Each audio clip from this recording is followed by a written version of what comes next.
Olá, meus queridos irmãos e irmãs, graça e paz da parte do nosso Senhor e Salvador Jesus Cristo. Estamos chegando ao final de mais um dia, ao final de mais uma semana, guardados pela graça bendita do nosso Deus e por isso estamos alegres e chegando com mais uma oração da noite. Dando sequência aqui aos nossos estudos a respeito das obras da carne e do fruto do Espírito. De que lado você está?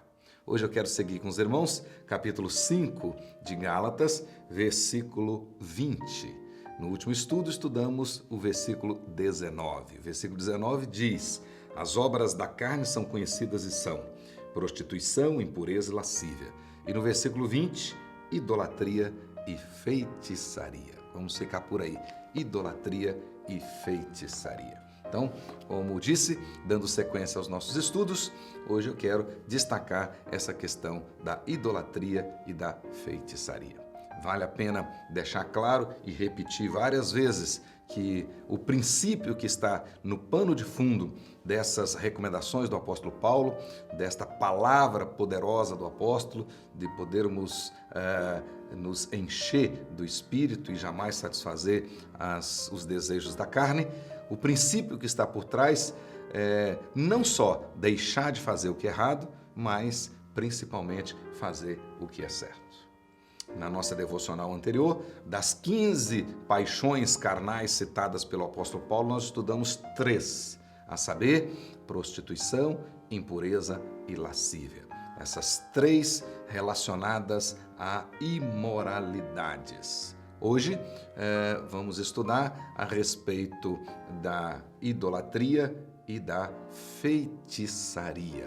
Ambas também muito importantes e que nós precisamos tirar várias lições a respeito delas. Nós vimos na última devocional que na época do apóstolo Paulo, na realidade, aquela sociedade liberal absolutamente chafurdada nos pecados e especialmente nas imoralidades, também tinha problemas sérios nesta área da idolatria e também da feitiçaria. Palavra que o apóstolo usa aqui para idolatria, literalmente adoração a ídolos, originalmente adoração do objeto criado ao invés da adoração ao Criador de todas as coisas. Por exemplo, dessa idolatria que o apóstolo Paulo está falando em Romanos, capítulo 1, versículos 21 até o 23. Lá está escrito o seguinte: porquanto, tendo conhecimento de Deus, não o glorificaram como Deus, nem lhe deram graças. Antes, tornaram-se nulos em seus próprios raciocínios, obscurecendo-se-lhes o coração insensato. Inculcando-se por sábios, tornaram-se loucos e mudaram a glória de Deus, do Deus incorruptível, em semelhança da imagem de homem corruptível, bem como de aves e quadrúpedes e répteis. Esse tipo de idolatria fere de morte o primeiro e o segundo mandamentos e é vastamente praticado, inclusive até hoje. Êxodo capítulo 20, versículos 3 a 5 diz assim: não terás outros deuses diante de mim. Não farás para ti imagem de escultura, nem semelhança alguma do que há em cima nos céus, nem embaixo na terra, nem nas águas debaixo da terra. Não as adorarás, nem lhes darás culto, porque eu sou o Senhor teu Deus. Eu sou Deus zeloso. Mas, meus queridos irmãos e irmãs, na realidade, a palavra usada aqui por idolatria não se refere apenas à adoração de imagens. Ela inclui também toda a prática de adoração e culto à pessoa, objeto ou qualquer outra coisa que desvie a adoração ao verdadeiro Deus, tornando-se um Deus para aquele adorador. Pode-se dizer que o Deus dessa pessoa é aquilo que ela dedica o seu tempo, os seus bens, os seus talentos, é aquilo que ela se entrega. Por exemplo, lá em Colossenses capítulo 3, versículo 5, Paulo diz que a avareza, Ou seja, esse desejo ávido de ter mais, essa cobiça, diz o apóstolo Paulo lá que isto é idolatria.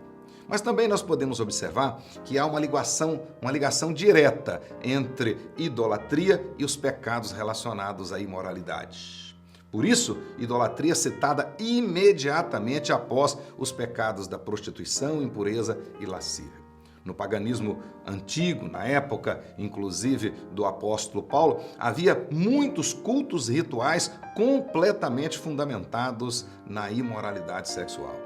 O próprio Deus, conforme podemos ver lá em Oséias capítulo 2, versículos 5 a 8, trata a idolatria como adultério. E ele diz claramente lá que o povo estava adulterando. Na realidade, Israel era a noiva de Deus e, portanto, adulterou ao seguir outros deuses. O adultério, especialmente lá no livro de Oséias, é visto como símbolo de apostasia, pois a apostasia era a infidelidade, mediante a qual Israel se desviou do Deus verdadeiro, que era o seu marido, o seu provedor, e seguiu atrás de outros maridos, outros deuses. Por fim, podemos dizer que qualquer pessoa ou objeto que ocupe o lugar principal no nosso coração, nas nossas intenções, torna-se nosso ídolo e toma o lugar de Deus. Isto é idolatria.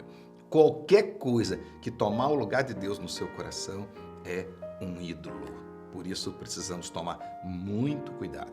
Segunda palavra, feitiçaria.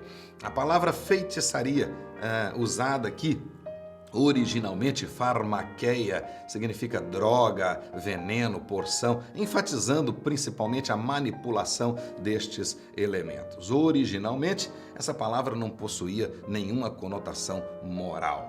As palavras farmácia, farmacêutico, no nosso português, por exemplo, derivam-se desta palavra, vindo através do latim.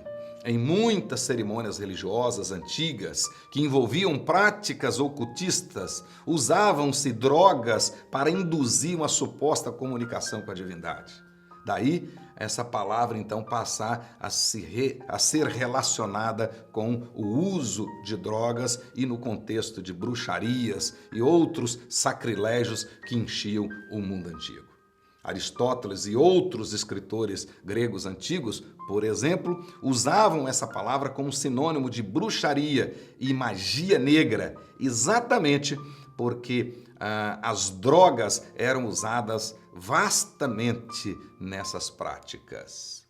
Nessa linha, o termo também absorveu o sentido de usuário de drogas. Aqui, o apóstolo Paulo usa essa palavra no sentido de bruxarias, de feitiçarias, ou seja, onde pessoas buscam fórmulas, porções, encantamentos, um poder sobre-humano, e coloca a sua fé naquilo, ao invés de confiarem em Deus. O apóstolo aplicou esse termo aqui em estreita conexão com a idolatria. Portanto, nós podemos entender que idolatria e feitiçaria referem-se à religião feita pelo homem, que é tanto um produto da carne como são os pecados sexuais. As obras da carne não só contaminam os homens, mas também a sua relação com Deus. Por conseguinte, a religião humana sempre será uma inimiga implacável da graça divina e também do Evangelho. Longe de nós toda a idolatria e toda a feitiçaria. Que Deus te abençoe, guarde a sua casa, toda a sua família e até o nosso próximo encontro para aprendermos mais da graça do Senhor. Em o nome de Jesus.